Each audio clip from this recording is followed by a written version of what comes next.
هلمند کې بست خصوصي پوهنتون په مرکز لښکرګاه ښار کې د محصل نړیواله ورځ د یو لړ شاندارو مراسمو په ترڅ کې داسې مهال ولمانځل چې د یاد پوهنتون مؤسس، د پوهنتون رئیس، د هلمند ولایت د پوهنې رئیس، د پوهنتون استادانو، د بیلابیلو ادارو مسؤلینو، اداري کارکوونکو او ګڼ شمېر زده کړیالانو ګډون درلود.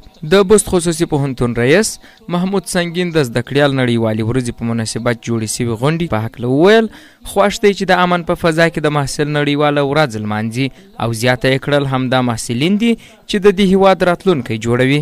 یو ځل بیا ویاړ لرم چې بست پوهنتون د مؤسس د رهبرۍ او د ټولو استادانو په نمایندګۍ سره وګرانو محصلینو ته د دوی د نړیوالې ورځې په مناسبت د زړه له کومې مبارکي ووایم. د ټولو استادانو څخه مننه وکړم. د هر یو په وړاندې به زه ویاړ ولرم چې د احترام او تعظیم سر ټیټ کړم چې زموږ محصلین روزي. د هلمند ولایت د پوهنې رئیس مولوي محمد ایواز انصاري د خپلې وینا پر مهال وویل دا د ویاړ ځای دی چې نن د محصل نړیواله ورځ د یوه خصوصي پوهنتون لخوا لمانځل کیږي او د محصلینو څخه یې غوښتنه وکړه تر څو د لا ډیرو زده کړو لپاره هڅه وکړي تر څو روښانه راتلونکی ولري. که موږ د هر استاد څخه پوښتنه وکړو چې استاد ته دلته استاد جوړ شوي تا په خپل ژوندانه کې څونه سفرونه وکړل او د دنیا څونه تکالیف دې تیر کړل، څونه غربتونه دې وکړل، محصله نن د ده په تکستا نسبت واخم هر څه درته برابر دي.